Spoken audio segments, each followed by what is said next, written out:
everyone. Welcome to another episode of Cosmos with Cosmos. As always, I'm Liz. I'm Mike. And Brandon, of course, is He's with Kirk. Assignment. No, he is not. He is with Kirk. He's with Captain Kirk. That's right. He's on assignment just for his own personal assignment, meeting the legendary William Shatner at Phoenix Comic-Con. He's hung out with Chewbacca and Princess Leia. But not really. He's chilled with Sauron and Gimli. And then no, it was the Witch King. It was the Witch King. Was it the Witch King? Okay, then the Witch King and Gimli, and has hung out with Shatner. Diptych is too. Diptych. This is funny. Diptych. That was before the episode. Anyway, it's a long story. I won't get into it. But this is just the two of us on the Astrology episode. The long-anticipated Astrology episode. Hold on to your butts, everyone. I found some good nuggets in my research, so I'm excited there were some good nuggets to talk about it. I did enjoy one of them. Is funny to me. And since it's the astrology episode, and you are the not only are you fancy physics man, but you're a fancy bartender man. What are we drinking? All right, three different drinks have been made, and we're sharing. We share one of them. We share one of them. Okay. All right. So I'm just I need to read all of these. These glasses are. These are my favorite glasses. They're fun, but as a Davison, they're dangerous. All right. So what you're holding now, we finally did it, everybody. We finally did it. We did it before. We did it a second time. This is Starbound Cherry Cosmo. We did it. So now we're doing Cosmo with the Cosmos. Wow. Okay, so this actually has peach bitters in it, cherry syrup, vodka, lime juice, cranberry juice, and a lemon juice vodka mix to kind of try to create a limoncello, a poor man's limoncello. Poor man's limoncello. And the Starbound Cherry Cosmo is great for perspective, innovation, and optimism. Oh. That's why I have my cards. Okay. All right. All right. So I should be optimistic about astrology? No. And this is a lunar eclipse hurricane. That is beautiful. Okay, you talk about it. I'm going to hold it up for the camera because this is just, look at this gradient, folks. Look at this gorgeous gradient. It's all about presentation.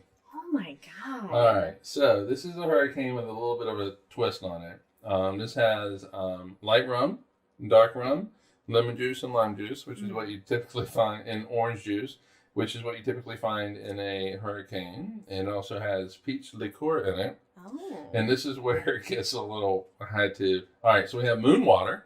Uh-huh. We got the official moon water. We got the official moon water. Been bathing under the moon all night. This is where it deviates. Okay. Deviates. Where it divinations. Divination, yeah, which is in here. And then... I thought we had grenadine. We didn't have grenadine, so I substituted cherry syrup, and it nicely went to the bottom. And this is good for a soul shift, whatever that means. Power and transformation. Oh, it does look like a sunset in a glass. Katie said in chat, and it does. It's beautiful. For those of you listening, it looks like a sunset in a glass. It looks like a tequila sunrise. It's gorgeous. Yeah, it looks like a tequila sunrise. All right, and in your rocket over there, I got a drink in waiting. It looks like that. We have rocket cocktail shakers for those listening. Yeah, so it is a moon over the sea breeze. It's a sea breeze, basically. Vodka, cranberry juice, grapefruit juice, and this actually deviates. It does have ginger liqueur in it, which you don't typically find in a sea breeze, but yeah, this is great for cleansing. So you'll be clean on the inside after this. Cleansed of protection, discipline, focus, and wisdom. Focus. I should have drank that one first. Actually, no. Maybe it's better that it's saved for second for a little focus. Yeah. Later on. Yeah. So those are courtesy of a book I received from one Liz Davison. Me. Yep. On purpose. Yeah. Yes, that's indeed. Great. So we can make fun of it. And I guess use it on occasion. Yes. So I'm really... I mean, they sound like good drinks, and the drinks are good. I mean, it's not like... Oh, I hadn't even had my see, Cosmo. it's nice. I just really like the glass. By the way, These glasses are local glasses. We got these from St. Vinny's. Thrift store. We've discovered this thrift store in town is my new target, and I love it. Yeah, and in fact, there's a few more of those. I'm gonna get those as well. Nice. Meanwhile, follow us on all the things at Drinking Cosmos on Twitter and Cosmos with Cosmos everywhere else, cosmoswithcosmos.com. And you can listen to our podcasts on Spotify, Google Podcasts, Apple Podcasts, and of course, you can see our wonderful faces on the YouTubes for all the live episodes, the full episodes, the hangovers are only on YouTube, and the Shot with Cosmos, where we give you just little short shot-sized bits of astronomy and fun facts every other Wednesday. We gotta make more. We do. We actually need to record. So I put on the calendar that we need to record some more. Okay, good. Yes, and also you'll notice we're wearing some awesome Bigfoot t-shirts right here. We've embraced Oregon culture. And my shirt was actually a gift and made by our realtor. And she has her own boutique called Madame Opal. Madame Opal's Boutique. So you can look that up. The shorts she uses are really soft. They're very really nice. So it looks like she just does a little screen printing. So they're really cute. Yeah, I have one that has a Bigfoot with on the American flag, but oh god, it's one of my favorite. Oh yeah, because they're so soft. It's really nice. Any political ideas that she has are wrong. We don't endorse them. But Kathy is wonderful. She's so nice. She was a fantastic realtor, and we just love her. So she had to deal with a lot of bullshit with our stuff. So we thank her. So check out Madame Opal's Boutique. Also, if you want some really awesome art, check out Wildixia, Wildixia on Etsy. Get some really cool designs by her. She'll do custom stuff. I'm just throwing this out here, Katie. She'll do custom stuff. She's done custom requests on there before. She'll just draw. She's fantastic. So buy her stuff. Her shop is open. I believe it's back open. So buy some stuff. And also check out the Mr. Proctor Show.com for Ron Proctor, who does a lot of does cigar box guitars and talks about all kinds of stuff relating to from education to politics, and he'll soon be doing like some new blender training tutorials, or he's writing a book. I don't know. Check him out. And if you're in the Iowa area, check out Rolling Bluffs Planetarium in Southwest Iowa. Jack will give you a fantastic astronomy show there. Right across the border from Omaha? I think it's Omaha. Why do we always forget? We can't seem to just get our brains to just like location lock on Jack, who Oh no, I know where he is. I just don't know what's across the border. Oh. Yeah, and because he's right there on the border with Nebraska. Well, I'll tell you, corn. There's corn. There's corn. But I can't remember the name of the city. Oh. That's what I always forget. Oh, okay. But it's Council Bluffs, I guess, Iowa. So. And also, we have some drinking rules for the show, or the drinking game. We should just call it a game, I guess, instead of rules. But if you hear some dogs barking, if we make any nerdy references to Star Wars or Star Trek, take drinks and special. Are we doing Star Trek too? Star Wars and Lord of the Rings. Lord of the Rings. That's it.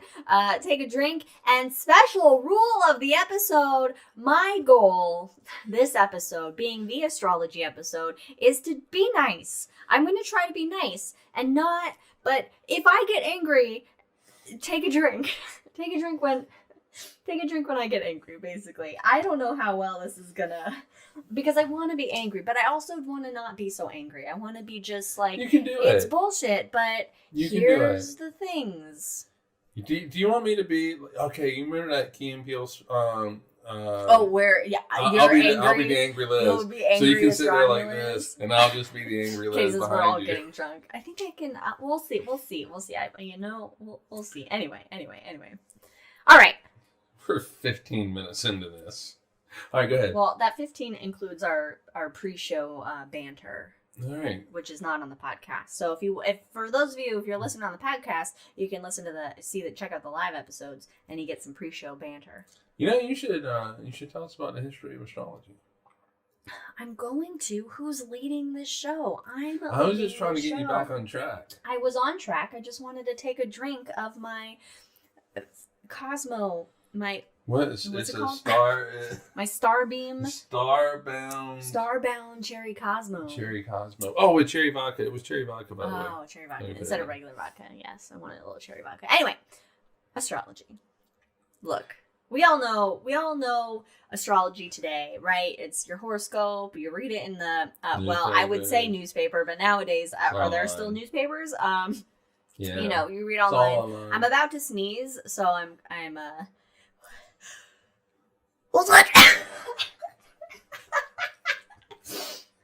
Bless you. I love how you turn to not be in the mic. Then you look over here for some reason and then right into the mic. I thought I had time to be just a minute and then turn off to sneeze, but it did not go that way. So apologies to live listeners. I'll try to remember to cut that from the... Oh, okay. All right, anyway. All right. Newspapers. Yeah, newspapers, it's fun. You find, and it tells you, look for signs of... things might not seem they're going well, but wait till the end of the week and things will start to perk up. Just hang tight in there and, trust this is your horoscope. Trust in yourself and believe you can be the things that you want to believe. Anyway, it's, just usually just a kind of a generic blurb that any month you can read it and it will somehow apply to you, right? Yeah. But astrology actually has a very long history. It's a very ancient practice and belief. I did not realize there are different types of astrology, which we'll talk about. Bullshit version 1, bullshit version 2. But it's actually, really, it's kind of, yeah, my dad still gets the paper, so I can look in my parents' paper. He even brought it here over the weekend. Did he bring the paper here? Yes, in our recycle bin. All right. But what was I saying? It has a long history. Longer than astronomy, actually. Longer than astronomy, and actually, it really kind of helped develop astronomy. Which, astrology and astronomy are two very different things nowadays, of course. Astronomy being a science backed by empirical data and observations, whereas astrology is just bullshit. However, it did play a significant role in a lot of ancient civilizations, starting in ancient Babylonia. That is where astrology's roots begin. So let me give you the Encyclopedia Britannica definition of astrology. All right, it's a type of divination that involves the forecasting of earthly and human events through the observation and interpretation of the fixed stars, the sun, the moon, and the planets. I can't help but think Harry Potter with this. Throughout history, it was kind of regarded as a science, but of course, today it's the opposite of science, and regarded as a science before science was actually a thing, before we even probably had the word science, but it was regarded as real and truth, and the cosmos was interconnected to the everyday lives of so the earliest civilization people really, it's their first attempts to try to make sense of the universe, the larger universe. Yeah, and how it relates to them, and really, it's really finding their place in the cosmos, which we do differently now, but that's kind of what it was. They didn't, if you're an ancient civilization, you don't know the things we know now, have the technology we have now. The sky is a huge all-consuming part of the world, and big things happen in the sky. Yeah, so big events happen in the sky. Yeah, so it was integral to use the sky, and it was connected to human life. Now, what I found interesting was the different types of astrology. I'm just going to kind of do an overview of those types, and then we'll kind of get into the cultures and the astrology that they use. So the most familiar type that we know of today, that's the predominant type, is horoscopic astrology. So that's, using your horoscope, those constellations, to basically, guide your daily life, and you imply things from your birth sign, your horoscope, and where it is in the sky, and where the planets, sun and moon are in relation to your horoscope, and all that kind of thing. There's also natal astrology. This is using basically the exact time, location, and place of your birth, and a chart is made to predict your life events in the path of your life, which is weird. But it would be really awesome. That's a long-term project there. Like, get one done. Like, if my parents had one when I was made, when I was born, when I popped out into the world at 5:59, it's in Myrtle Beach, South Carolina. It just to show how wrong it would have been. But that's a long-term project. Because you had a major deviation from your parents' path for you. I did. Then you have, this is funny, mundane astrology. Just mundane astrology. Just mundane. You know what? I should have looked up the etymology of mundane, because I did see it and I didn't write it down, but it's something to do with like worldly.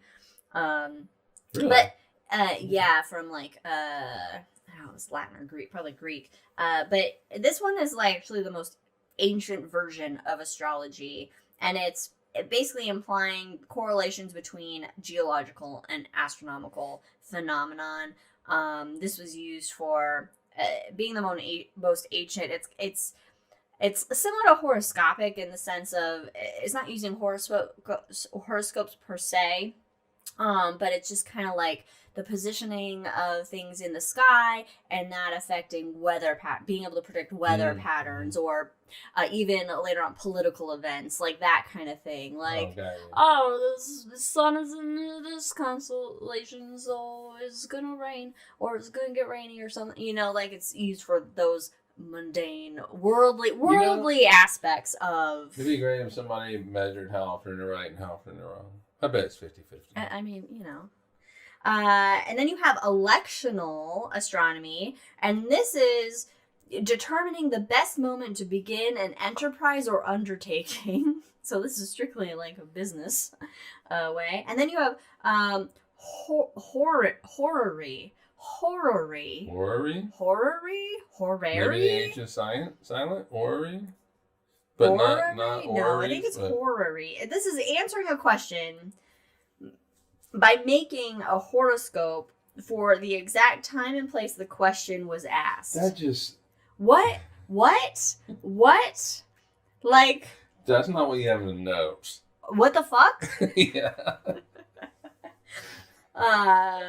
So really, it is... Okay. So what we're really kind of looking at in this...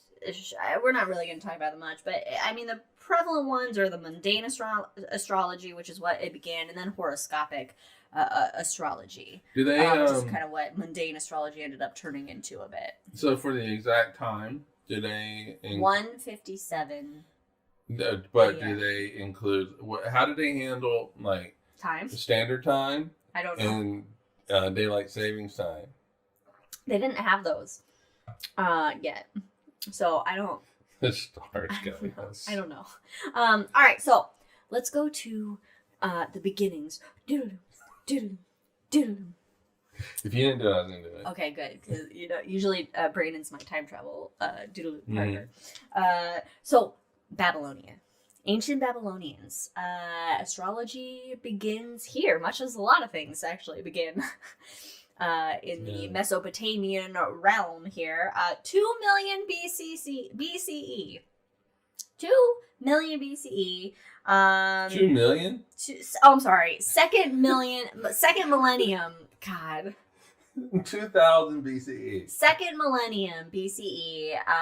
Around actually 1800 BCE through Middle Assyrian. Which is 1200 BCE. These are the kind of the Babylonian astrological ranges here. And there's a comprehensive text for their astrology that they used called the Anu and Lil. Yeah. And it's basically like 70 cuneiform tablets with 7,000 celestial omens. Wow. I don't know what celestial omens are, but I guess this is bad news. 7,000 ways that the universe can kill you. I guess in the earlier times it was a lot of mundane astrology, so it's just weather predictions, political events, just kind of an overall, worldly thing. But and really before the 7th century BC, their understanding of astronomy, actual astronomy, was very limited. It wasn't very well developed. It wasn't it wasn't great, so to speak. And it actually their astrology sort of developed within the context of divinations. So, you've seen in movies, like Pirates of the Caribbean, they use the two bones or the turtle something or whatever that's shaking. Like shrimp claws. And so if someone shakes the bones, and then, the bones dictate something. And they use livers of sacrificial animals. And so they would sacrifice an animal, take out the liver, and any marks or blemishes on the liver were used to predict shit. Imagine what they were interpreted as signs that were messages from the gods to the king. What would they get from my liver and your liver? Is that where the liver is what alcohol messes up, right? Yeah. Oh well. It's not good. Not good, folks. Not good. A lot of omens coming out. A lot of omens. And so around the 6th century BCE, the mundane astrology actually started to turn into horoscopic astrology. And this is a big thanks to Alexander the Great, actually. Oh, okay. And we'll kind of go into that a little bit here. But so Babylonians basically kind of started astrology, or we have the first at least kind of written record of astrology from the Babylonians. And then we go into Hellenistic Egypt. So this is Egypt after when you have Alexander the Great and more of that Greek influence in Egypt. And there was a lot of Mesopotamian influence in that because Alexander the Great conquered. Do you hear it? No. Okay. I can't hear it. I just checked. Jeez, don't do that. You're the one who looks at ghosts. For those of you listening, one of our pictures behind us fell down before we officially started the show, so now we're weary. All I did was just look up at it. So Egypt actually conquered the Persians, and then that brought a lot of Persian culture in, and they actually share two signs with Mesopotamian astrology, and that is Libra, the scales, the balance, if you will, and Scorpius, the scorpion. I guess also in Greek, the scales were the claws of Scorpion, the pinchers. Oh, really? His little pinchies. Is that like the scientific word, pinchies? Yeah, the pinchies. Yeah, that's your mom wants to know that certain people and society. Oh yes, you had astrologers. So I'll talk about that in a minute. But essentially, the Egyptian tradition actually was this sort of what's called decanic astrology, and so they had a group of stars, or these stars, called the decans. And they were the stars that were used in their astrology, and they were used to divide the ecliptic. This is the path of our sun across the sky, the plane of our solar system. They didn't call it the ecliptic then. Yeah. That is an astronomical scientific term for this. Zodiac, no. You know what? Oh my God, I didn't look up origins of the word zodiac. Yeah, I mean, I don't know for sure. Somebody Google etymology of zodiac. Yeah, but the sun, the moon, and the planets all they all follow across this path, right? And so they used the ecliptic to divide. They used these stars, the decans, to divide the ecliptic into 36 parts of 10 degrees. to create a sidereal star clock. Oh, nice. So they basically used it to create a clock in the sky so they could tell time. So it was like every 10 degrees or whatever, an hour passes. And really the Egyptians are the first to give us our modern 24-hour day and 30-day month, essentially, by observing the stars and essentially through then astrology. And so what happened is their astrology, declinistic astrology, was then mixed with the Ptolemaic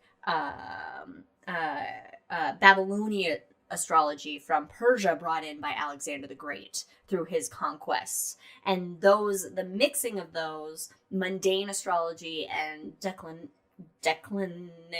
astrology, whatever, actually turned into horoscopic astrology. So the term zodiac, thanks to Katie from Google, the term zodiac derives from Latin zodiacus, which in its turn comes from Greek, I'm not going to read that, meaning circle of animal, which is, a lot of the zodiac constellations are animals. Scorpius, Scorpion, Cancer the crab. Oh, pictures of animals in a row. Oh, okay, pictures of animals in a row. There we go. Right. Yeah, which makes sense. And of course, I didn't look this up to talk about it, but like Babylonians, they had their own constellations and pictures that they saw versus the Greeks versus the Egyptians versus every other culture is going to see something different because every other culture is different and has their own things that relate to them that they're going to interpret seeing into the sky. Right.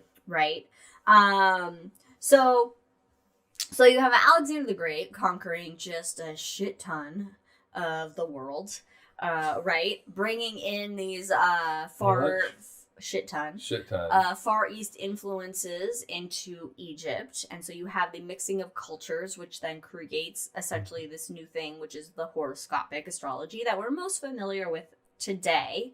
And in Egypt, and you have kind of a basis of divination, and that might be a different culture in there. We'll get to it anyway. I won't get ahead of my notes. But then you have some dude named, you may have heard of him, Ptolemy. Some dude. And Ptolemy, you can call him one of the first astrologers as well. Okay. In fact, when I Googled, first astrologers or famous astrologers in history, Ptolemy was like the first name. One of the first names that popped up there. And he actually laid the basis of Western astrology by writing a book called the Tetrabiblos.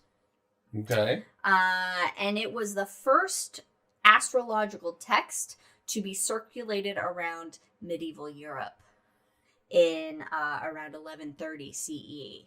So you have this text that this ancient dude wrote, that then gets revived in medieval Europe, and bada boom, bada bing, you got big astrology resurgence in medieval Europe. But we will get to that. We're not quite there yet. But that text is kind of like a basis of, I would say, the modern astrology that we have today that has persisted since medieval Europe.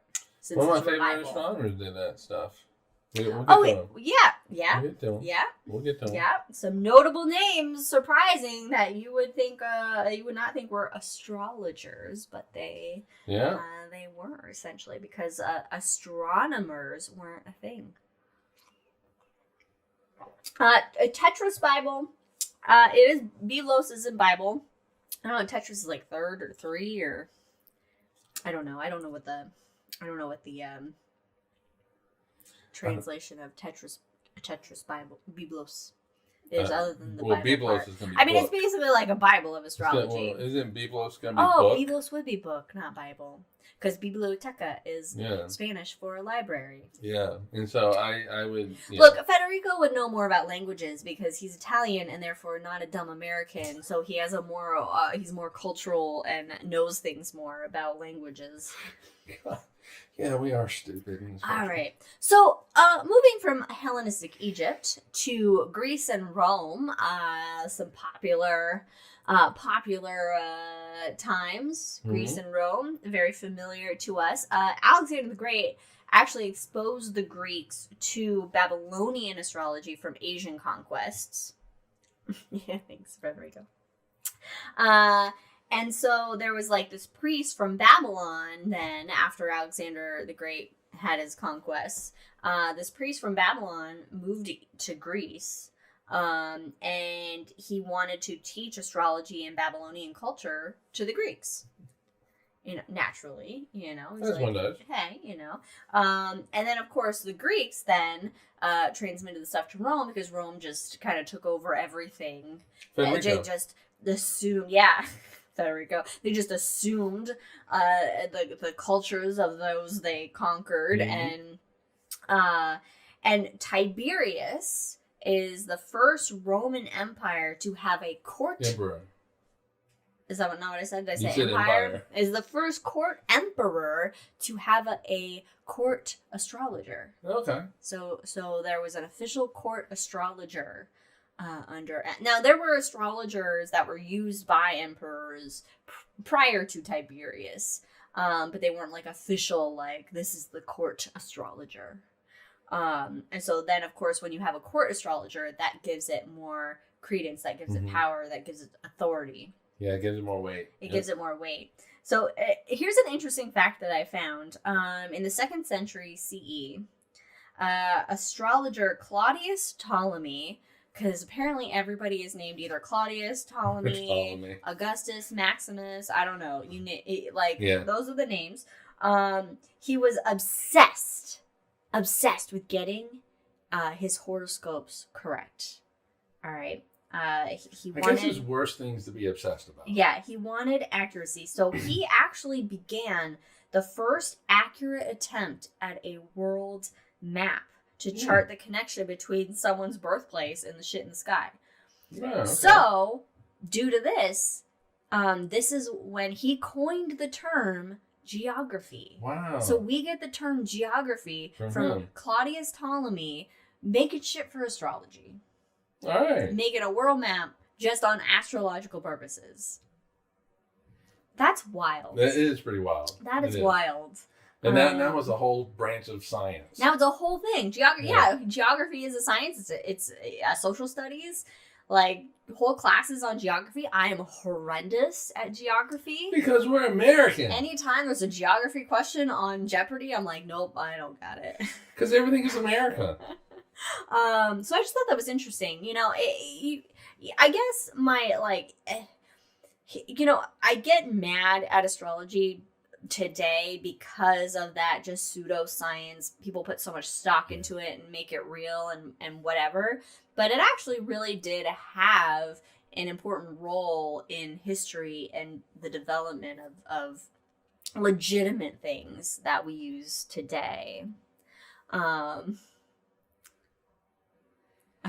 Federico says, since then, astrology has paid more than astronomy. That's why many sciences pretended to be on the dark side. Oh, by the way, Federico, I got some dark side zodiac for later, by the way. So, good. Does that count? You know what? Let's count that as a... As a drink? Yeah, let's count that as a drink. There. That's a drink. Dark side. And I'm pretty sure, I'm going to say that Federico meant that as a Star Wars reference. Oh, Hurricane's not bad. It's been a while since I had a hurricane. This is your first time trying it? You didn't try it pre-show? I did not try it pre-show. Okay. I typically don't try the drinks pre-show. All right. Now, okay, for us skeptics and for us scientific-minded, good to know there were actually a lot of critics, or some critics, over astrology, saying that no, this is bullshit. This shouldn't be a thing. And so in 44 BCE, Cicero de Divinatione, which is an interesting name for divinations and whatever, but he rejects astrology. And ready for this, guys? Sextus Empiricus. This is a name. Sextus. Yes. We're gonna take some time on this. We're gonna take a moment. We're gonna take a moment on this name. Enjoy that name for a moment. Sextus Empiricus. Empirical sex? Empirical sex. Scientific sex. He was the original sex therapist. He was the original Kinsey's. The original Kinsey? Yeah. Sextus Empiricus? Sextus Empiricus came up with the whole Kinsey scale, but it was called the Sextus scale, and the Kinseys were like, hey, we're taking that. Yeah. Sextus Empiricus. Oh my god. My science teacher in elementary school, her name was Mrs. Sexton, and in middle school? No, in elementary school. Okay. In elementary that's not bad. But we still chuckled about it a little bit. Yeah, but you have to be in the upper grades. She was really sweet. The original Dr. Ruth, yeah. So Sextus Empiricus, he actually compiled ancient arguments against astrology. And his book was called Against Astrology. Arguments, actually, I think I did this wrong, but it's arguments against the astrology. You can come up with a more creative name. Yeah. So the sex guy, he's actually known for a school of philosophical thought called Pyrrhonism. Ooh, they set fires. Yeah, you would think. Oh, you got like a cat here. And so Pyrrhonism, I don't know if it means sixth experimentation scientist. Well, that's not fun, Federico. But what kind of name is that? Sixth experimental scientist? Like, who's going like, was he the sixth kid? And the parents were into, when did science first become a word, first of all? But anyway, so Pyrrhonism, and I would say we're purists. We're not purists. No. We're pyrrhists. This rejects dogma and advocates suspension of judgments over the truth of all beliefs. Okay, all right. So really, I would say this is like an early form of atheism, almost like.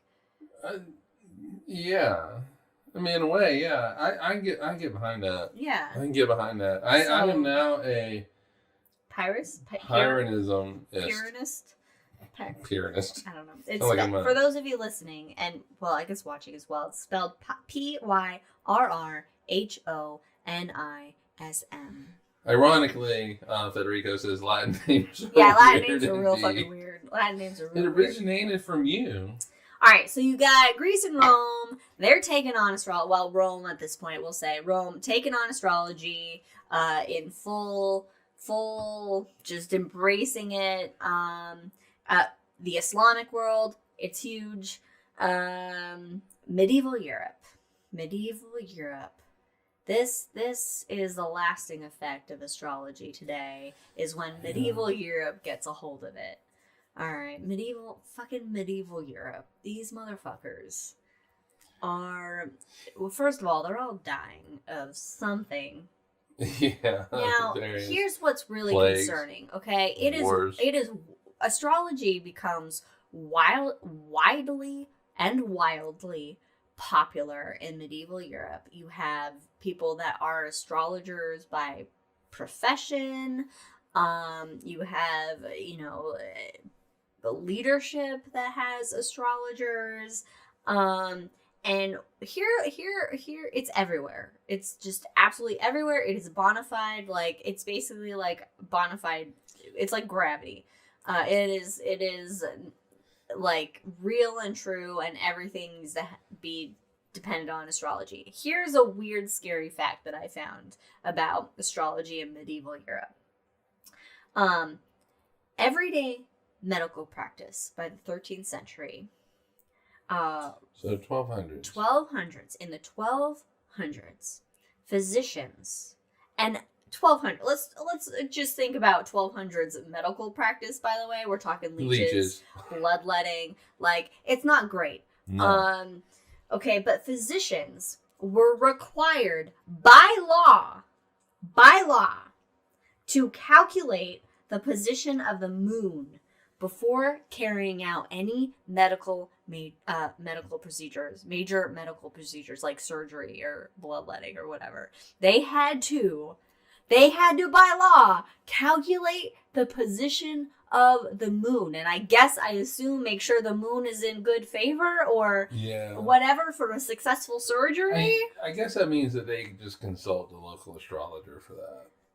Hey, the physicians did the physicians actually have to calculate. They had to do it. They had to not only know, they had to go to school. They had to be learn how many leeches to put on somebody. They had to be astrological physicians. Learn how to chart planets. And to learn how to at least calculate the position of the moon.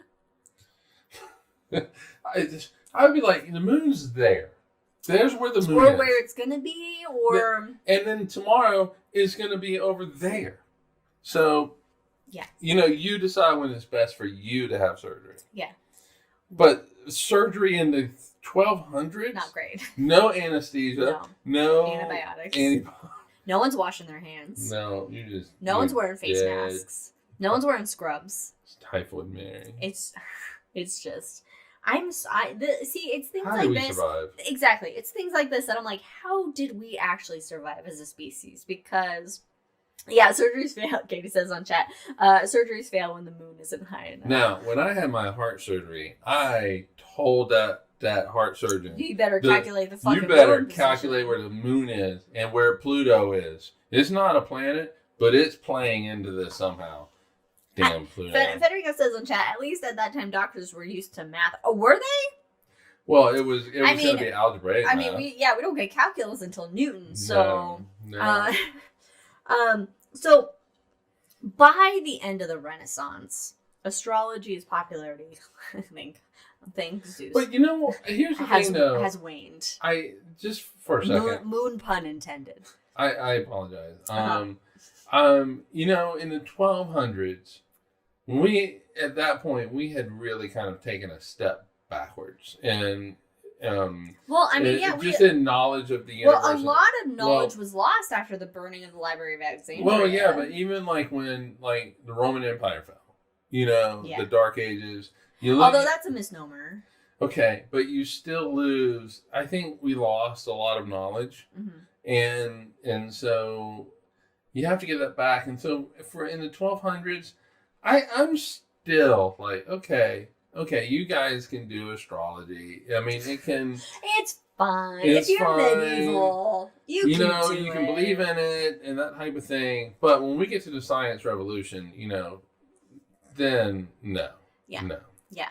So after the Renaissance, it started to wane because we started to get more, science started to become a thing, and people started to understand more, and learn more, and observe more. And so astrology then started to become like, well, no, that's not a thing, and started to become more bullshit and less integral to, the functioning of society. But astrology did help with the development of modern astronomy, and that's because you had people that were looking at the sky. They were observing and calculating the movements of celestial bodies, and so that helped to develop a better and wider understanding of the cosmos, and to turn that into then eventually a scientific understanding based on empirical, nothing to do with Sextus, empirical observation and evidence. Right. But even like Galileo and Tycho Brahe were kind of called astrologers. Astronomers wasn't really a thing. I'm sorry. I do have to say, Federico, you're absolutely right. That is definitely a Western-centered way of looking at it. In India, they did zero. Also, the Mayans did zero here in the Western Hemisphere. And in Arabic culture, algebra, but if you look at India, astrology is a huge thing. When I'm going to talk about one modern astrologer later. But when I had looked up famous astrologers modern day, a ton of them were Indian, and astrology and like that yogi culture, like yoga and that sort of, and all of that are all intertwined and huge in India. Like that's an integral part of their culture and even we had watched and this is whatever, a tangent, but we had watched a couple, we watched the first season of Indian matchmaking on Netflix, and the Indian matchmaker, she goes to an astrologer to see how couples will align, if they will work, and kind of like what is needed to make a couple work or something. Right. And this is like a legitimate profession in India, is an astrologer. And His Holiness the 14th Dalai Lama, the monks, when the 13th Dalai Lama had died, the monks then, they actually used astrology to try to figure a few things out with it. And so and that was in I think the 14th Dalai Lama was born in 1937, back in my Buddhist days, and so that's recent. Yeah. It's only, it's not even 100 years ago. Yeah, no. I mean, astrology... Not even 90 years ago. I would say astrology, yes, is very, like, what we think of as astrology, very Western-centered part of the culture. But it's all over the world. But it is all over the world, and more dominant in, say, like, India, taken with more authority. Whereas I would say the majority of people in America... are like, oh, it's fun to read a horoscope, but they don't necessarily put too much stock into it. Yeah, it's more of an entertainment-based thing. There are people that definitely do put a lot of stock into it. I have at least one coworker that's all over, and she knows I hate it too, and she will just say things because she knows she's just waiting for my reaction on it. And that's fine. And that's fine, okay? Because she uses it for her. She's not promoting it as necessarily like this is. It's truth to her, but she's not like promulgating. I don't know words. She's not like this is. She's not trying to force it on anyone like Christians.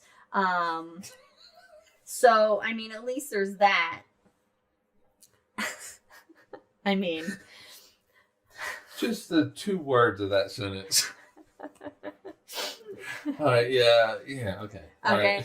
Okay. But we all know that how the solar system works, right? The sun is at the center, propagating. Thank you, Mom. Thank you, Mom.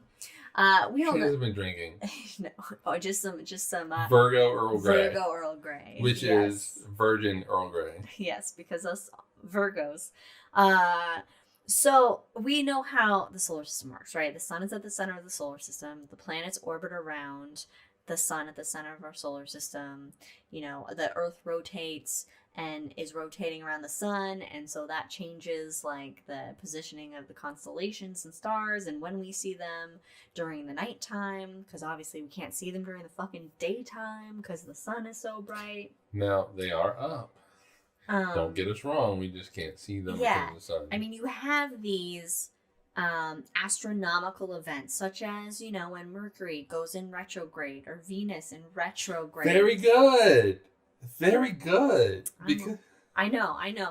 A Mars in retrograde. Yeah, those are more commonly associated with retrograde. Yeah, and but it's not like but for these retrogrades, okay, it's not like the planets are actually moving backwards or anything. It's just we're just passing them, or we're passing us, and so it's actually an optical illusion of how they're moving in the sky. We get an optical illusion that they're moving backwards in the sky when they're not really. They're moving at the same rate and in the same direction that they always have been. It's just orbital dynamics. It's just orbital dynamics. And these are, rocky bodies. We have gas planets that are gassy bodies. They're just moving according to the laws of physics. This is what's happening. The laws of physics are happening. And what does that mean for you? Absolutely nothing. Okay? You're observing the laws of physics. Okay? But the planets and their movements have no relation on how your life is going to turn out. Your life path, what's going to happen to you tomorrow, how your month's going to go.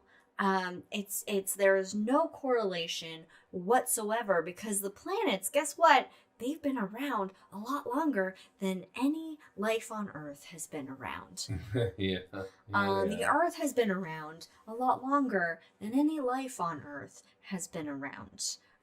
So there's no correlation between how celestial objects move, aka how, because celestial objects sounds a little fanciful, how stuff in space moves with your life. Hey, look at that. Look at Brandon came in with some commentary. Brandon comes into chat while he's on his own personal assignment.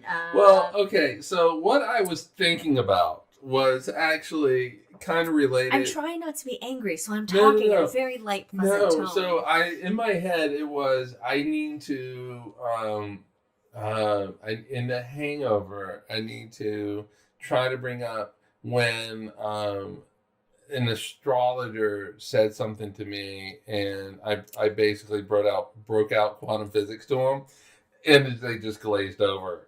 And we can do that in Hangover. Oh gosh, okay. Check out The Hangover or stick around for The Hangover, because I'm excited for that story. Well, okay, it's not as big as what she's excited for, but go ahead. Okay. Well, hold on. But Federico has a comment saying 50% of Italians believe in astrology is scientifically accurate, which is slightly less than physiology, but more than economy. Okay. Can somebody look that up for the United States? It's, oh God. No, I actually am very, are we... The shit Americans believe in? I'm thinking, I bet, oh, but you also said that, that we really don't believe this. You said that at the very beginning. No, but I'm saying the shit Americans believe in. Oh, I know. Somebody look that up for America, because I am betting that we are greater than 50%. We've got to be greater than 50%. And I would be shocked if we're less. We got to be greater than 50%. So somebody out in the chat verse, look it up for us, please. I mean, look, at the end of the day, okay, astrology, I mean, it's fun. Everybody has fun looking up, which we're going to do some horoscopes in a bit. Mm-hmm. All right, and we're going to do your horoscopes during the Hangover. Chat's horoscopes are coming during the Hangover. 34? 30%? Wow, Federico, you better get on Italy, man. We got to educate Italy. I mean, yeah, it's fun to read your horoscope, like to have a little laugh or, whatever. But taking it seriously, any pseudoscience. Okay. A more recent article. Yeah. Okay. Fucking internet. Yeah. I mean, any pseudoscience, whether that's acupuncture or astrology, and part of astrology is like numerology and the crystals and I know, and all that. While yes, it may be fun, and it's fine individually if it's like, oh, this crystal makes me feel better. It's gonna be, or dream catchers, which white people have totally co-opted from Native American cultures. Well, like we do everything. And it's like all these people who want to get pregnant will put a little Cocopelli the Cocopellis on their... Yeah, or put an egg under their bed, like from Mexican cultures.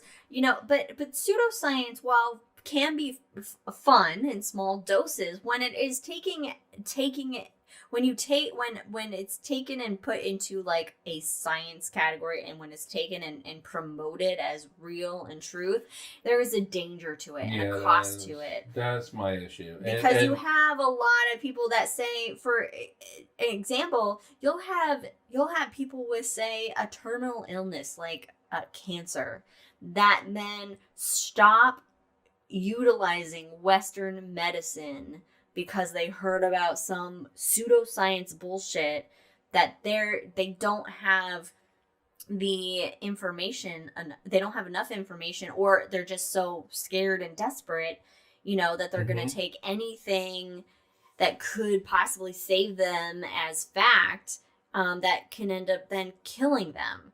So, pseudoscience can be very, very dangerous, and it aligns a lot with the misinformation and the lack of fact-checking that we have a prevalence of in at least America.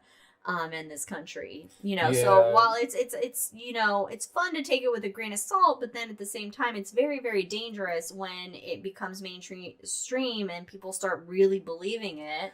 Yeah, and and this, okay, and so you actually do have a right to be angry about that. And it does actually come up into American politics recently being in the past 40 years.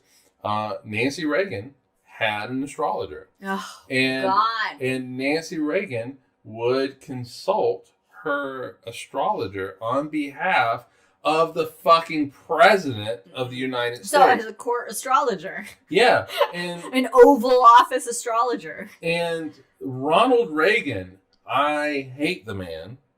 But compared to Trump, I love him. And so Ronald Reagan actually would listen to Nancy, and things would be, the whole astrologer thing. Like if there was a public event, it would all have to be cleared through the astrologer. And Ronald Reagan had his dementia fingers on a nuclear button. It would have been, and this is a serious question. If the astrologer would have said to Nancy, "Hey, you need to nuke Putin, you need to nuke Russia or the Soviet Union at the time, because the stars are on alignment," would he do that? Obviously, the answer is no, because he didn't do that. But and that's a scary thing. That is what's scary about all these things that are not based on facts, that are not based in reality, and people just wanting something to validate their own way of thought, or the things that make them feel better, feel comfortable, rather than the hard truth of science or reality. We as a species. Well, now I know what that was. Why did you say Federico? Message redacted. Well, it said Italy, December 2019, message retracted. The Italian government. I don't know if they're on you, Federico. I like what Brandon said. Astrology, just say no. That should be the new dare for astrology or any pseudoscience. Just say no. Yeah. How did that work out for you, Nancy? Just say no. I mean, drugs are still whatever. I don't know why OBS crashed there. Okay. But we still have famous astrologers today. In fact, I pulled up one because I didn't want to give anyone else more phone's on mute. I didn't want to give anybody else any kind of airtime for us anonymous people that nobody watched. But there is one famous astronomer in Western culture. Her name is Chani Nichols. She's Canadian. And that is not a reflection on Canada. Not a reflection on Canada, eh? We know you guys are nice, and definitely run your country a lot better than we have our country run. Universal health coverage. Yeah. Her net worth.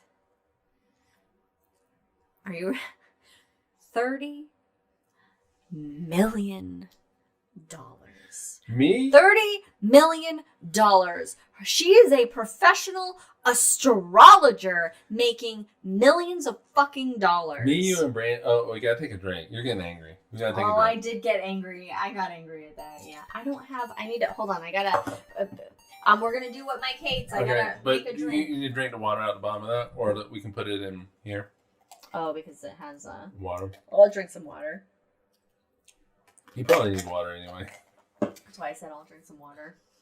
Yeah, I mean, I just, me, you, and Brandon have gone into the wrong business. Science. We went into science. When we should have gone into pseudoscience. Oh my god. We could be millionaires. Seriously. Yeah. We could be living in Hawaii. Just making up shit. But we can move to Hawaii. Scorpius right now. You better not invest in that venture. But we can move to Hawaii and then move your family to Hawaii. So,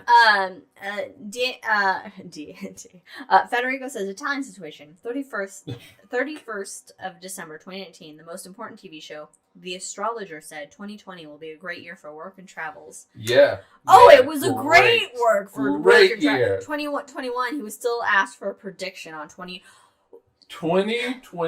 He was 100% wrong about 2020 because it was the worst year for work and travels. It was the worst year ever.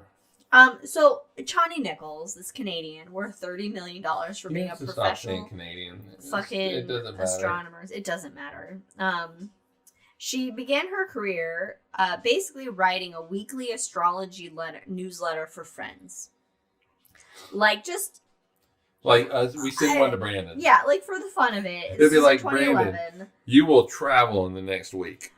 So she focuses now. Okay, I'll give her some credit here. She focuses on progressive values and marginalized communities such as queer and trans people.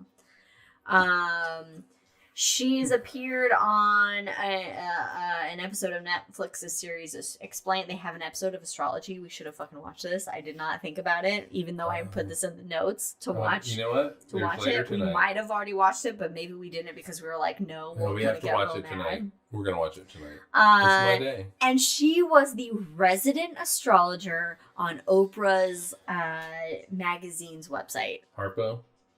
It's magazine. Magazine. Harpo she was the resident astrologer. There's where your 30 million comes in.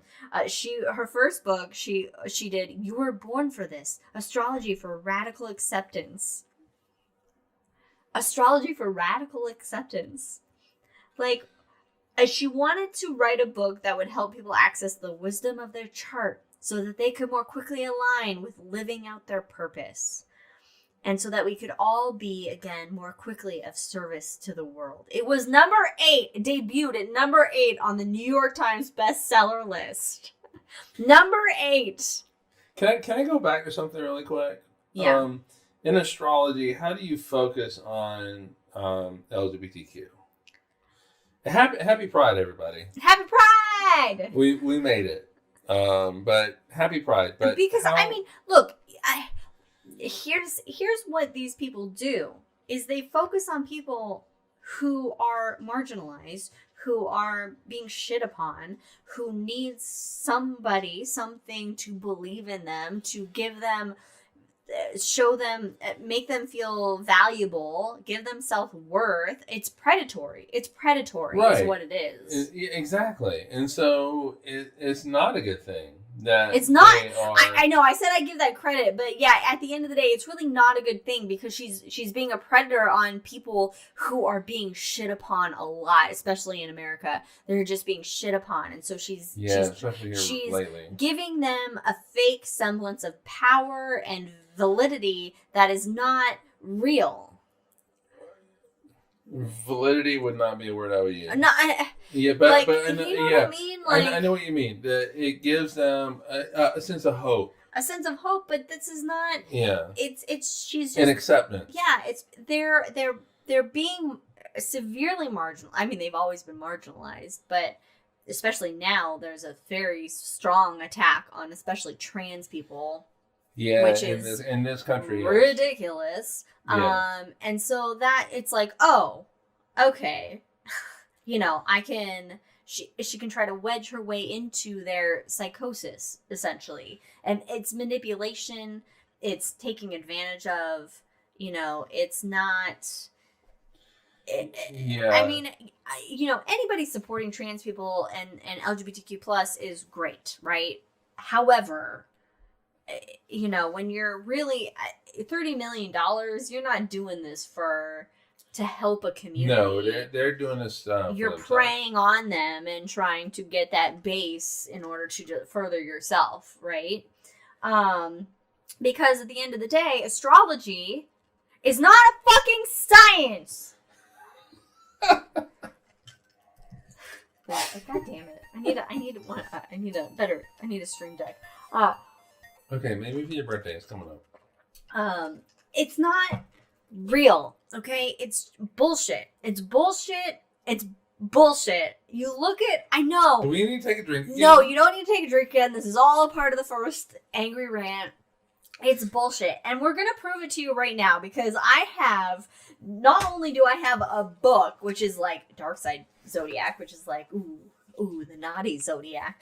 But I downloaded 2 apps on my iPad. I downloaded like 5 apps, but they were like, just, you had to like make a login. And yeah. That's it right. was like bullshit. So I found 2 that I could get a horoscope for free. Let's roll and it. not log It's gonna in. be fun. There, Katie's like, here's the rant I was expecting. All right, so we're gonna do a little bit of and for in the hangover, I'll go to like whatever chat signs are, unless your chat sign goes well. My mom's will go with mine, but we're just gonna focus on Mike, me, and Brandon's star sign right now. Brandon is Leo. Do you have him in your phone? Like you have it? Oh, you have it on the iPad. I have it on this iPad. I was trying to. I have this little mini iPad that I started using again for my notes, but I couldn't get it. I don't have them downloaded on here. What's your battery on your iPad? 46%. Okay. OBS, the OBS WebSocket drains so much from. No, but iPad. it did okay from 75 to 45. Okay, but since it's gonna be on me, I'm gonna actually plug it in and get. There you go. All right, you're gonna do Brandon, right? Let's do Brandon I'm first. gonna do Brandon first. Although in order, you're first. I know I'm first because I'm Mike. I'm just wiki. All right, Brandon would be a Leo. He August. is a Leo. His birthday's in August. All right, we're gonna do three different. Oh, Yeah. We're gonna do 3 different. We're gonna use 2 different apps, and then we're gonna go into we'll look at the book here, which I have on Cancer at first, but I'll go to. Okay. All right. Anyway, Leo's Brandon. First page description. Okay, so for Brandon, horoscope time. Leo the lion. All right. For Sunday, today. June 4th, 2023. You won't care much what others think today, dearest Leo, as the Sagittarius moon seeks to elevate your confidence and sense of individualism. Unfortunately, your carefree nature could conjure a hater or 2 when Luna and Saturn square off. That's the moon and Saturn, or they're going to square off, apparently. But try not to waste your time with power struggles or competitive behaviors. You'll feel motivated to build yourself up when Mars becomes active this afternoon, especially where creative outlets and passion projects are concerned. Plan on having some fun later tonight. Hey! When the full moon rises, and rally with your best buds to safely blow off some steam after a busy work week. Hey, all right, hold on real quick. Hey, Google, what constellation is the moon in? On the website theskylife.com, they say the moon is currently in the constellation of Libra. People also ask me, does the moon have a constellation? Want to hear the answer? No. Thank you, Google. Okay.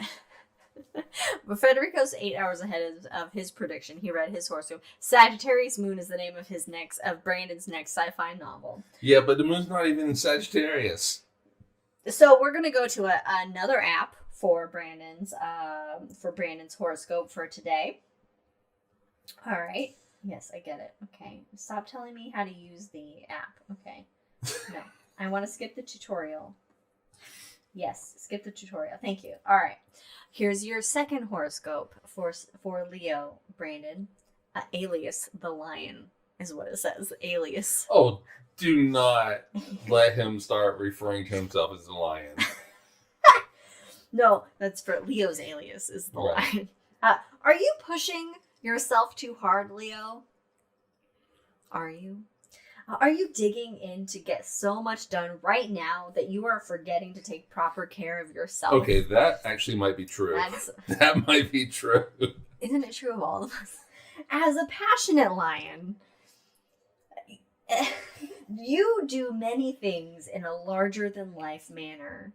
When you take on a challenge, as you may be attempting to do now, you often forget that you are only human.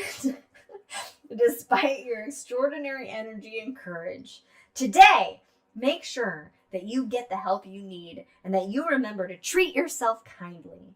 You can still try to conquer a big goal, but you'll be more successful if you are good to yourself in the process. You know what he's doing? He's meeting Captain Kirk right now. He's currently in bed.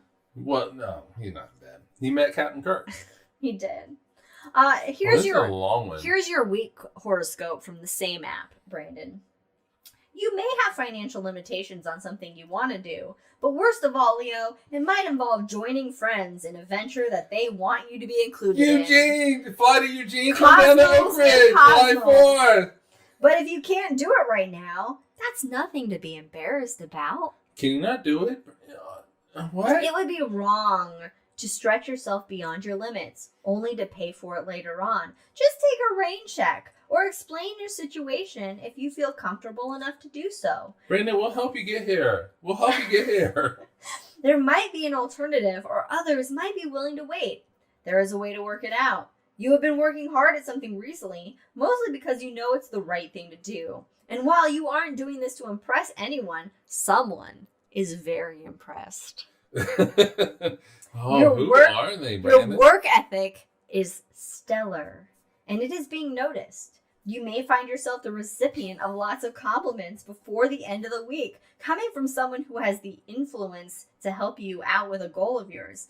Be careful not to let self-doubt stop you from taking on a challenge later in the week. If you don't think that you have what it takes, then you have definitely underestimated yourself. Is this the week coming up? This is the current week. Oh, so... you want to read next week? No, don't read. It's too long. So it was this week. This was this week. That just ended. Ended. But for next week, just in I'll just paraphrase. Like you may want to sign up for a class or a seminar. So you don't jump the gun on something. Research it fully. You may have the urge to change something about your home life, including perhaps your location. Hey, there are a lot of places here in Oak Ridge. But you also may have the desire to travel.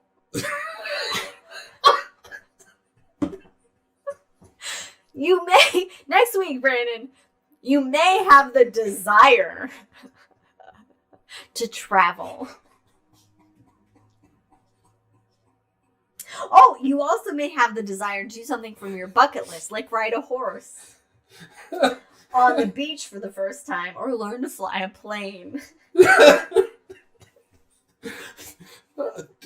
Learning to fly a plane, that is A, not a small task, not B, not cheap. You're into self-expression next week. You're going to be into self-expression and exhibiting your creative side next week, Brandon. He's going to be dancing through his apartment, like LGBTQ flags, self-expressing. I got to do his dark side. Let me do his dark side. This is just a Leo description from the dark side zodiac. A description of Leo. Because there's pages on things. Okay. All right. So Leo, so that's all you're doing is description. Just this description. Okay. So from the dark side for Leo, Leo is a masculine. Leo's masculine. Fixed fire sign ruled by the sun. It is the fifth sign on the zodiac wheel, directly opposite Aquarius, and is named for the constellation Leo, which roars and preens behind the sun at this time of year. On the dark side... A great song, by the way, Brandon. I love that Brandon song. said, like Mick Jagger and David Bowie dancing in the streets. Yeah, it's a great song. On the dark side, Brandon, this makes you a vain, arrogant, condescending, solipsist with imperial longings and an all-pervasive addiction to unconditional sycophancy. Wow.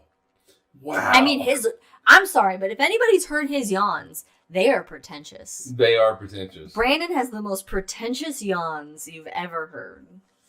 And, like the brain, and Pinky and the Brain, he doesn't want to take over the world. Brandon says in chat, he's so vain, he probably thinks this topic's about him. It is about him. All right, do we want to do me or you next? Let's do you. Oh, okay, we're going to do me. All right. Do we want to start with the dark, or do we want to start with your daily horoscope? We'll start with the dark sign. We'll start with the dark. I gotta find Virgo. Did you not have these already? I did not. But they're all in a row. It basically goes Cancer, Leo, Virgo. You got your back. So, all right. So for my dark side, basically Virgo is a feminine, mutable earth sign ruled by Mercury. Directly opposite Pisces. You know, it's going to be great to compare you to your mom. I carp and nitpick behind the sun at this time of year, which is, I don't know. What does that mean? This is a book. I don't know what this time of year means because you could read this book any time of year. But nitpicking behind the sun, what does that mean? Okay, anyway, you nitpick. All okay, right. But on the dark side, this makes me a peevish, hypocritical, anal retentive with an obsession for sterile perfectionism and a pedantic fetish for detail. Now, Jesus Christ. Now, kind of on point. Wait a minute, read it again. Say it again.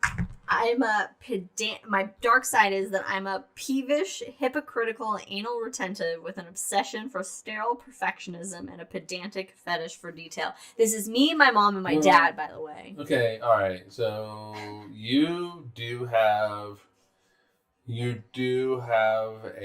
thing for detail and perfectionism, and your dad definitely so. Mm-hmm.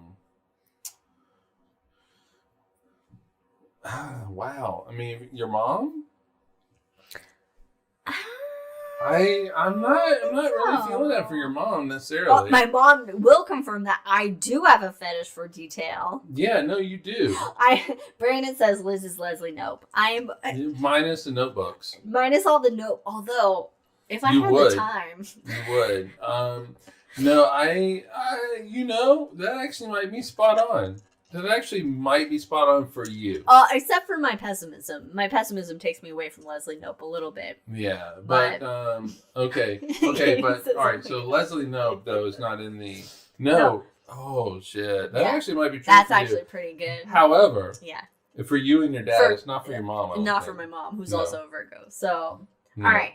Here's a daily Federico's wife and daughter are both Virgo. One matches the description, and the other is the opposite. I think that just answers your question about whether astrology is real. All right, here's my daily horoscope for today from this one app, from a app. Emotional tension could manifest this morning, dearest Virgo. I had no emotional tension this morning, as it is now 2:21 p.m. Pacific Standard Time, daylight time. Okay. As the Sagittarius moon squares off with Saturn, which is in Capricorn or whatever it is that Google said. These vibes could be particularly problematic for relationships that have become boring or restrictive, though passive-aggressive behaviors won't yield helpful solutions. Luckily, you'll find ways to express yourself without ruffling feathers as Luna and Mars align this afternoon, though you'll need to be brave when articulating your truth. Plan on cozying up at home either solo or with the people you love most, as the Sagittarius full moon activates the sector of your chart that governs domestic bliss, dramatically elevating the vibe in your space. Yeah, but you know, here's the problem: is the moon's not even in Sagittarius. It's not even in Sagittarius. It's in Libra. Are you saying that this horoscope is inaccurate? I'm saying it's not accurate. All right, let's go to another app. Okay. Okay. I'm not going to say what the names of these apps because I obviously don't want to promote them. All right, let's read it. Let's do it. All right, this is my daily horoscope for today, Sunday, June 4th, 2023, for those of you listening. You give it passive aggressive in this? You keep repeating certain behaviors with someone in your life. Okay. There may be a conflict that keeps occurring that you keep regretting. The adage that describes insanity as doing the same thing over and over and expecting a different result may apply. You don't want to lose a certain relationship, Virgo, but you do wish that it could be better. Maybe it can. But to change things, you'll need to change the way you approach the relationship. Start studying how you interact with this person and see what you might be able to do differently. Okay. It's a start. I feel really targeted by this one.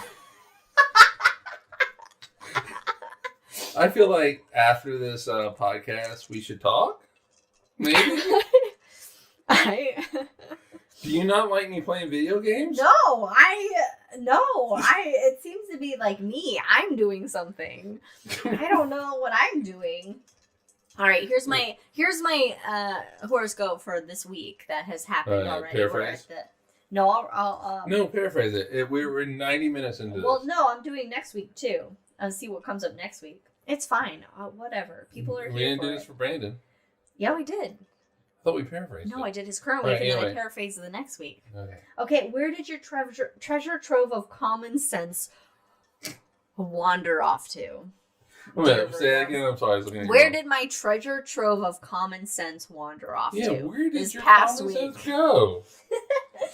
Friends and family members may be wondering that aloud about you this week as you strive to accomplish something that others just can't see value in. What was I trying to accomplish this week that you didn't see value in? I don't know. I'm sorry. All right, I'll try and paraphrase it a little bit. I really love all that you did with the house. Did I not tell you that? If I have a project I believe in,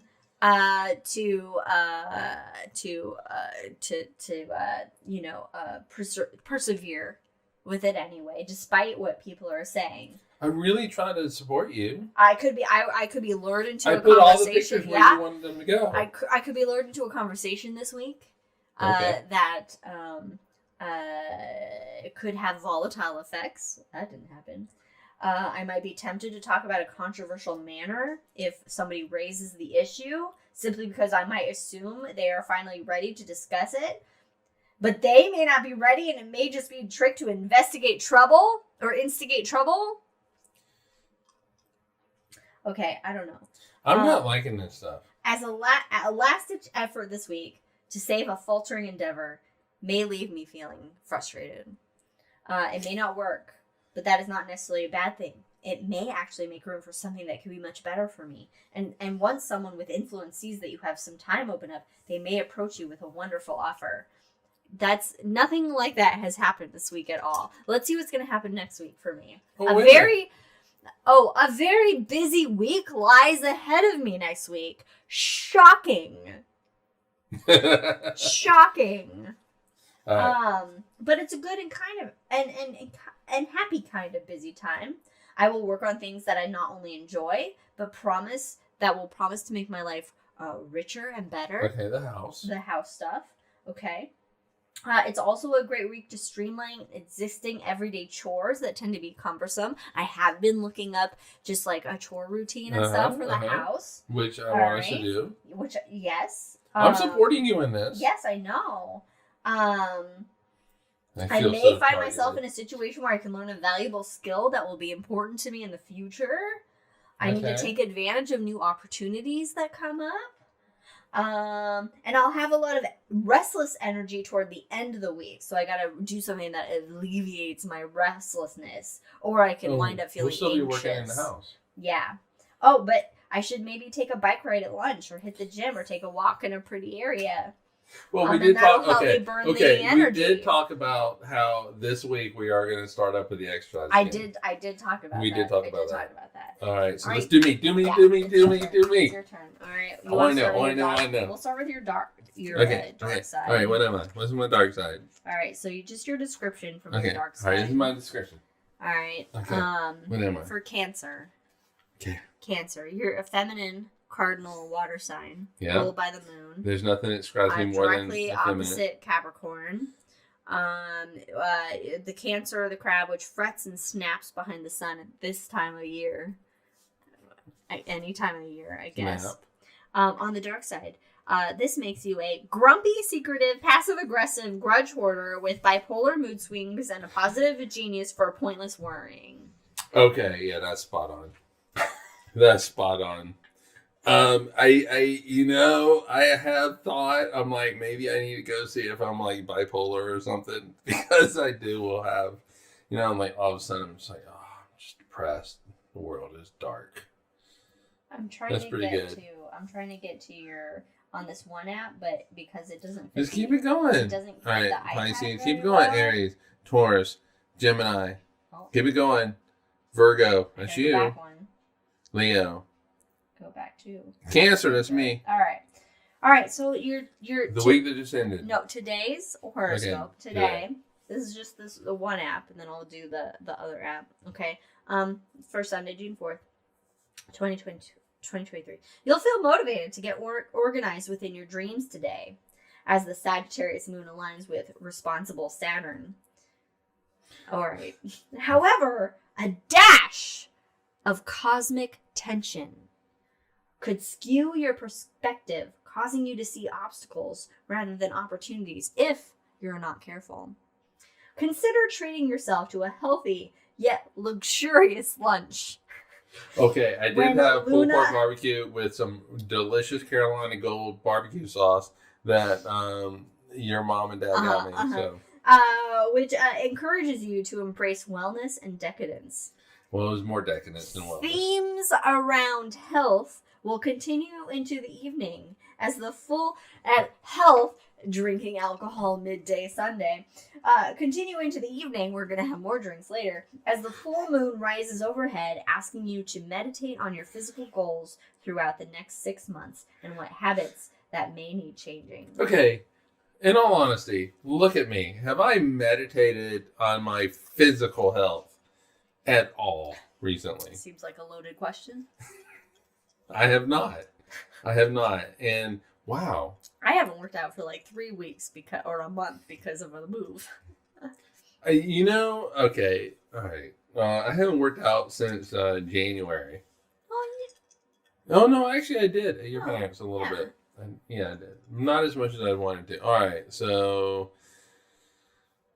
Okay, awesome. All right, are you ready for your second daily horoscope? Is this the week coming up? And this is your daily, and then I'll do your weekly and your next one. All right. Okay. Apparently there's also a monthly, but I didn't touch that. Have you ever thought about someone, and then a few seconds later they call you? No. No, I have never... I have never thought that. Oh, I'm sorry. Federico's also a Cancer. Yeah. He says physical shape, sphere is perfection. And sphere is perfection. Sphere is the least energetic state. I do like sphere. Sphere is perfection. Like sphere. You're right, Federico. There you go. Yeah. It's the kind Wait a minute. What? I think of somebody and they call me? It's the kind of intuition that often exists between two people who know each other well and care about each other. But sometimes that happens without a call. Sometimes we become so caught up in the daily grind that we don't either recognize or capitalize on those moments of intuition that tells us to reach out to someone or that someone needs us. If your sixth sense is speaking to you quietly now, Moonchilds, are we in the never-ending story? Pay attention. There may be a message you need to hear from someone you love. Okay, so they're saying that I need for them to... Someone is trying to reach out to you, and you need to intuit. But I'm cool if they don't, also. I don't know. So I'm fine basically either way. Yeah, I guess so. Basically, this person I love, I don't care if you contact me or not. All right, here's for this previous week. What, Brandon? What, Brandon? Oh, I'm feeling something. Guess it. Guess what he needs. What does Brandon need from you? Brandon needs to come to Oak Ridge on July 4th weekend. So everybody can see him when we do a podcast. Podcast weekend. All right. Here's your horoscope for this week we've just had. We're at the end of the week. Just had. Okay. May 29th through June 4th. And just remember, we have all kinds of data points, whether or not it's true or not. Yeah, because we're at the end of the week. Everything should feel peaceful, happy, safe, and secure in your life now, dear Moonchild. How am I a Moonchild? And for once in your life, you are actually very present for this realization and very grateful for it, too. This is actually an occasion that should be celebrated, for you have learned a life lesson that will be amazingly valuable to the rest of your life. Yes, something wonderful has happened, and it happens to be something that you were quite worried about. Okay, I do wonder if Brandon called me. I don't have my phone, so I don't know. Let this be a milestone in your personal evolution. Around the middle of the week. Okay, Wednesday. It might seem like a lot of things are going wrong. These are insignificant in the big scheme of things. And you need to adopt that perspective. Were things going wrong in the middle of the week? Just deal with each irritating issue one at a time and check them off your list of things to do with a smile. Something may get lost in translation in a conversation between you and a boss or a family member who is rather controlling. I feel targeted now. Wait a minute. It would be easy to just walk away angry. If you had not said or family member, if you had not said that, it would have just been, okay, my boss Greg, all right, I don't know, but then you said family member controlling. I'm sorry, that's so funny. It would be easy to just walk away angry, but that wouldn't be productive. In fact, doing that can make your role far more frustrating than it has to be. Be patient and talk it out. It is likely going to be a simple misunderstanding that can be resolved immediately upon clarification. Okay, let's talk about where we want to take these pictures. No, that's just so funny. So I know I'm controlling. No, you're not controlling. No, it's not controlling. Controlling is not the right word. It's just that there are two people that have very, hey, I want this to be here. No, it's not controlling. Controlling. That is so funny. It's so funny. All right, well, let's go to... What's next week? Let's go to next week. Hey, Federico, right. This is our week coming up. You may feel as though you're receiving subtle messages from the universe. What are you telling me? Subtle, universal messages. Oh, Jack! Hey, Taurus hasn't been mentioned yet. We're gonna do chat horoscopes for those of you that don't have the same horoscopes in The Hangover. I mean, you do tend to be a little passive when it comes to things. Passive? Sometimes, yeah, no, sometimes. Or passive aggressive. No, passive aggressive, yeah. Okay. Yeah, okay. Uh-huh. I figured that was going to be. Yeah, it goes with my controlling nature as a Virgo for perfectionism. Oh, but you know what? I think that I'm a perfectionist with certain things. You're not a Virgo. You don't know perfectionism. Oh, wow. See that Virgo dynamic right there? Take control. Oh, I gotta take control. But I allowed you to do a few things. You allowed me to take control. The Planetarium shows, and I'm like, I don't know. It's not perfect. Fine. All worked out fine. All right. Okay. Next week, universe is sending you some fucking signs, subtle messages. Feels like intuition, Moonchild. And they're telling you that everything's going to be all right. They're telling you that no matter what you've been through recently, and no matter how strongly you felt like the world was against you, things are most definitely looking up. Okay. Let's see. And things aren't just getting a little better. They're getting significantly better. Ooh. To the point where you will feel lucky to be you. What does that mean? Well, let's find out. Even if in those moments when you jump to a negative interpretation of something that happens, you need to choose to look at the hopeful possibility instead. You are gaining your power and therefore becoming extraordinarily powerful. Okay. This week will also be auspicious for anything to do with money. Well, I do get paid this week. I was wondering for when there was going to be a money thing. I get paid this week. You may learn of money coming to you, or you could even experience good luck that involves greater financial security. Is it time to play the lottery? I don't know, because we pay more now for our house. Significantly. Oh, but I do get paid this week. But your love life's heating up too. Okay, I don't mean to laugh. Whatever is it. We've been married how many years? Let's see. I look at my watch as if that's a... It'll be 7 years this year. Thank you. Whatever is important to you in your romantic life, you can expect it to get dramatically better.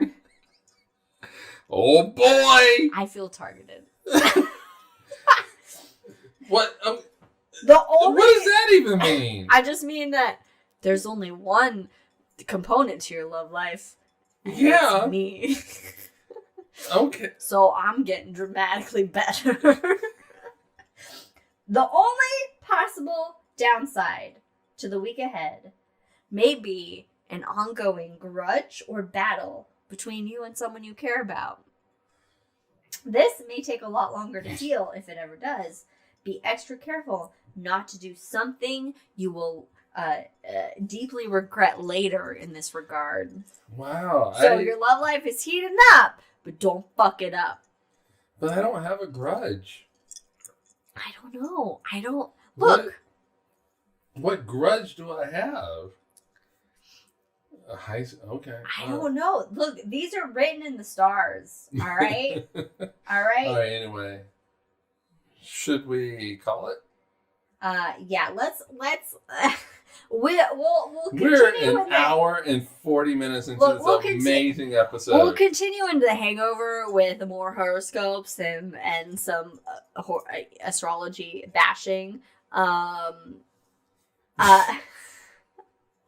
Okay, so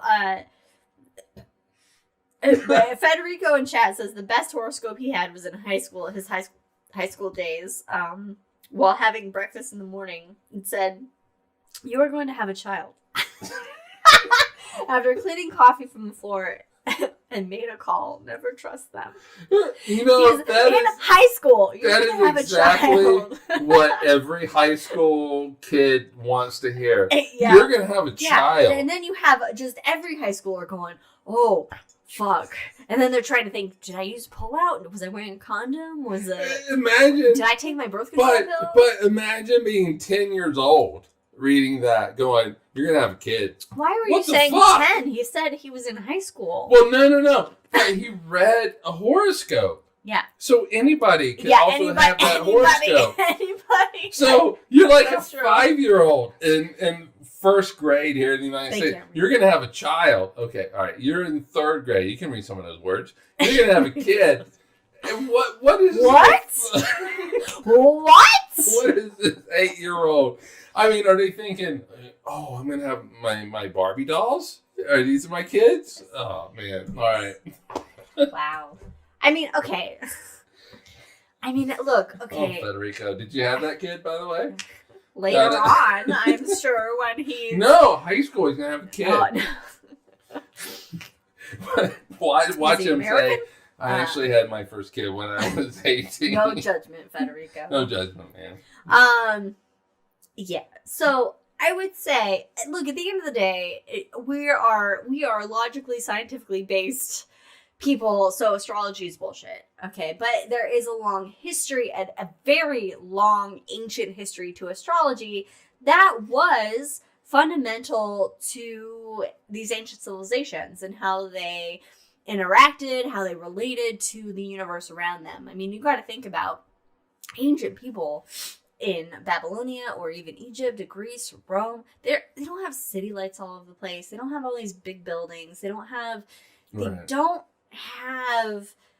things that are disconnecting them from the night sky, from this sort of perspective and utilization of things beyond them. You know, whereas today, people hardly ever think about planets or the stars because we can't see them. We don't really notice them. We don't pay attention. We have too many things going on. We have so much ADHD in our society, and just in a general, not as a prescribed, ADHD or ADD. We're MTV generation. Everything needs to be in 3-minute clips. Everything needs, yes, we our attention spans, and it's been scientifically proven that the attention span is like 7 seconds, and this is my knowledge from maybe years ago, so I don't know if that's decreased, which I'm sure it has, so the point is that the things that are only you control your life, okay? Your decisions, we gotta take is that a drink, but I don't have a drink anymore. Does that count as a dog bark? It was a dog growl. All right, drink for the growl of it. I guess I can't get my iPad to work now, but Well, that's good. The sea breeze is good. Oh, maybe it got disconnected there. All right, just take a drink. Don't worry about it. Take a drink. Oh, there we go. Okay. Yeah, the sea breeze. sea breeze is good. I've been drinking it. All right. But at the end of the day, Jack, don't interrupt me anymore. You're in control of your life. You're in control of your decisions. You have your perspective, and it's your kind of responsibility to empathize and to see other perspectives and to negotiate the world around you as you see fit. There's no sun in moon in Sagittarius or Saturn and Mars aligning or whatever that's going to do anything for you. So while the history and the historical context of astrology is legitimate, not in an astrological sense, but in just a historical way of how people tried to connect with the universe and make meaning of their life or try to understand the universe around them is reasonable and understandable and part of human psychology. Today, astrology means nothing. It's not something you should invest. It's entertainment. Don't invest your hard-earned money into this. Definitely don't put money into it. Don't make huge life decisions based on your daily, weekly, monthly horoscope or numerology or some natal birth chart or whatever. Because that is not going to benefit you because you're not making a rational, logical decision on anything. Okay, so while it's fun to read your daily horoscope, that's all it is. It's fun. It's entertainment. It's just a gimmick, essentially. And that's what it is. It's a gimmick. And I think Federico has the perfect way to end this. Okay. So as I answered the question in a Planetarium about astrology, quote unquote, this is from This is Federico. really good, actually, yeah. The only horoscope you must trust is the one you write yourself in the morning. Boom. Yeah. That is fantastic. Write your own motherfucking horoscope. Yeah, that is the perfect ending in this. Mm-hmm. So thanks for joining us, everyone. You can follow us on all things. Follow us on Twitter at Cosmos to Cosmos. At Drinking Cosmos. Clearly, drinks has been had. Cosmos. We're gonna have more. We're gonna have more. Cosmos to Cosmos. Everywhere else, you can listen to us on Spotify, Google Podcasts, Apple Podcasts, or check us out on YouTube. And we appreciate you hanging out with us. Yeah, thanks for. We're almost 2 hours in this. Thank you very much. Yes, thank you. We'll see cheers, everybody. We'll see you in 2 weeks where we're talking about space gays. Space gays. Gays in space. Gays in space. Cheers. Happy Pride, everybody.